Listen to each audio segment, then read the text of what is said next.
They say that God loves us, all of us, and He just wants us to find our purpose in life.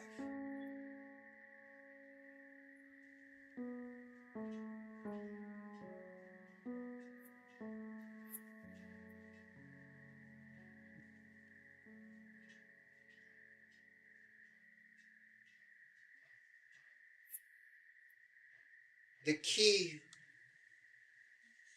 is to know someone you know knows more than you know.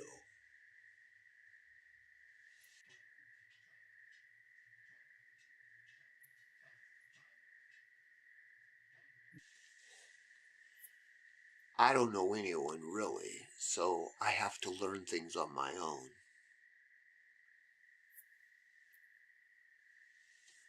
I learned the hard way that superheroes aren't real. I guess that's the most effective and retentive way to learn something, the hard way. We learn the most from the things we screw up. Me, I learned that I'm not bulletproof. And by extension, I got a lesson in physiology that makes me assume that no one is bulletproof. And if no one is bulletproof, a prerequisite for being a superhero, then one can rightly assume that there are no superheroes.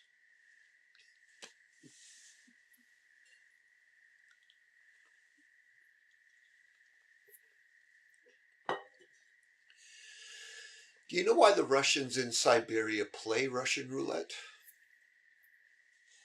Because it's always cold and fucking boring in Siberia and there ain't nothing else to do.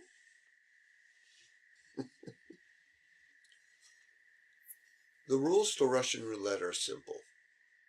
I mean, what else could they be but simple? One bullet in a gun with a revolving chamber, a revolver, if you will. You spin, point, shoot, and if you live, you win. Pass the gun around. Of course, in my case, I lost and still survived, so I guess it was a tie, really. Turns out you can shoot yourself in the head and still live. But you have to be lucky. Or unlucky. Whatever. Luck. I only hope that if I play again, I don't lose again, because losing or tying sucks. Game is only really fun for the winner. Well, don't get me wrong, the game isn't that simple. There are a number of basic questions that need answering before you start trying to blow each other's brains out. Where are you going to do it? Who's going to clean up?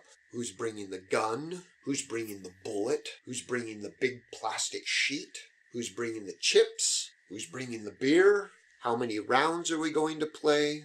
And in my case, who's going to explain it to the cops and the hospital staff when the loser fails to lose?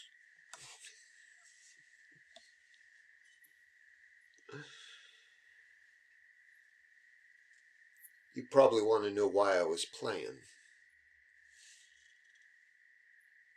And I'll tell you in a moment.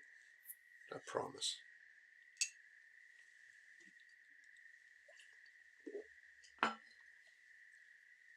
And I'm not an alcoholic. Let's get that straight right from the start. And I'm not in denial. What a double-edged sword that whole logic train is on. You're an alcoholic. No, I'm not. You're in denial. No, I'm not. You're an alcoholic. Chugga, chugga, chugga. I'm not an alcoholic. I just really wanted the beer. And I didn't have a bottle opener. The amenities you lack on the road become the things that define you as a person, don't you think? So, no bottle opener, no twist-off cap. But even a non-twisting cap will twist off if you twist hard enough.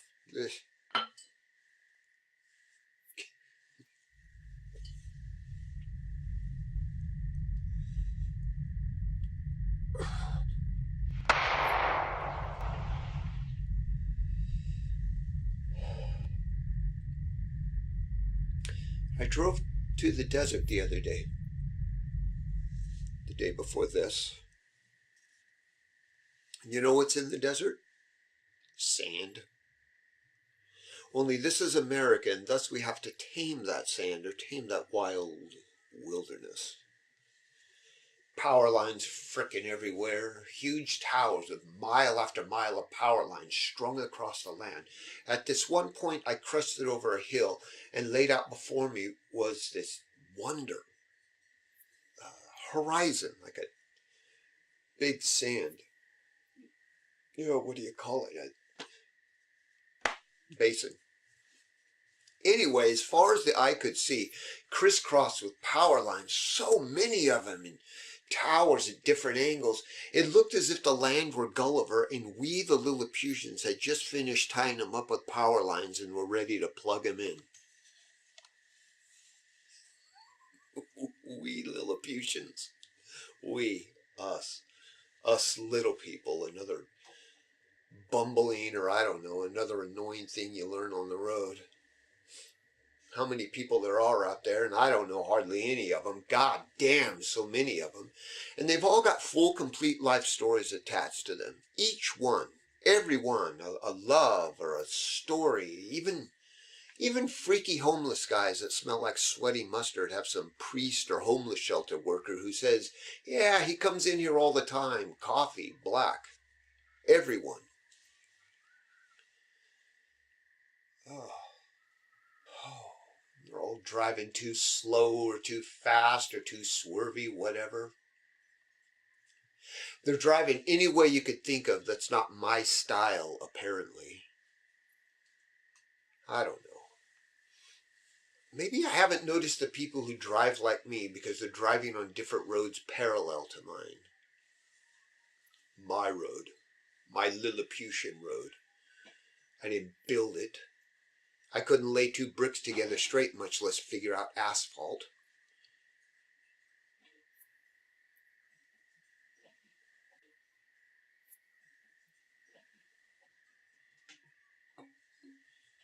But I didn't want to sit here and tell you about all the things that I can't do. Can't build a road. Can't open a beer properly. Can't admit I'm in denial. Can't shoot myself in the head correctly.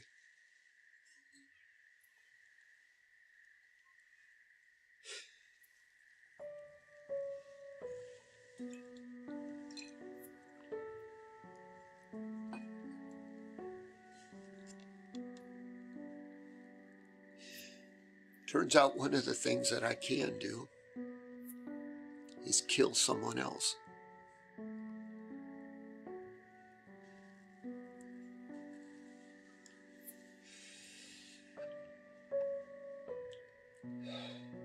Yep. You're looking at a man who is directly responsible for the death of another living human being. Another Lilliputian. Person with a full, complete life, start to finish, born, died.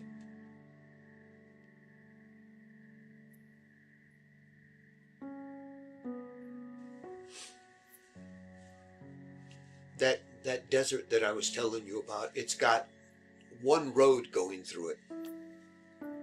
4 lanes, but one road. I'm driving along, singing the song, she loves you, yeah, yeah, yeah. Happiest goddamn song in the world will now forever be connected in my mind with a horrific car crash.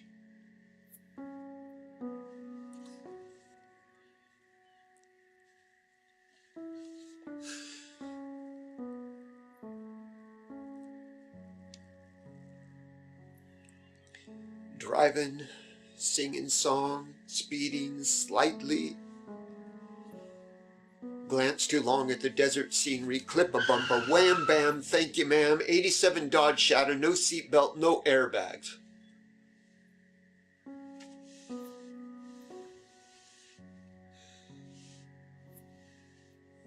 She was just 24.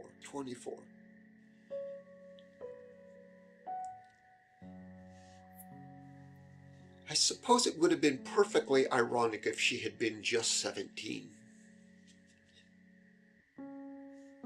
she was 24. Her name was Carrie Pike. She was a veterinarian assistant. She was on a working vacation, a convention of veterinarians with guest speakers from PETA and breakout sessions on heartworm. She wasn't married. She wasn't seeing anyone at the time, I don't think. There just comes a point where you don't want to learn anymore, you know?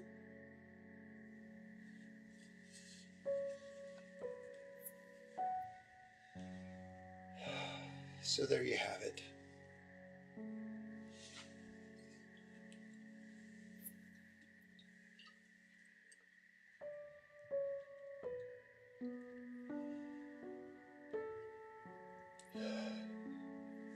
I accidentally killed someone. I got depressed. I tried to kill myself and failed. But maybe I was killed. Maybe I was protected for a reason. I mean, I could have got killed out there on the road. Could have killed myself with a gun. Hell, I could have killed myself any number of ways drinking, but I didn't. So the way I figure it, either I'm a superhero, which we've already eliminated as a possibility, or I'm just incredibly lucky.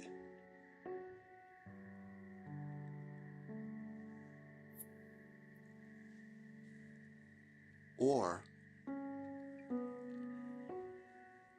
this is where it gets really sticky,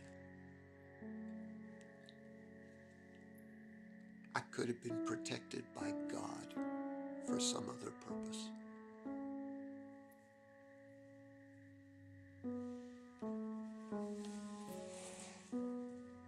But that'd be the same God that killed Carrie Pike.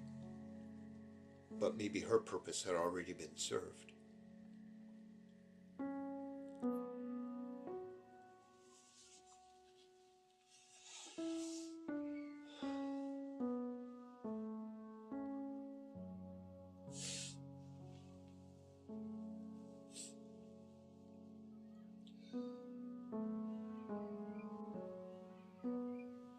They say that God loves us, all of us, and He just wants us to find our purpose in life.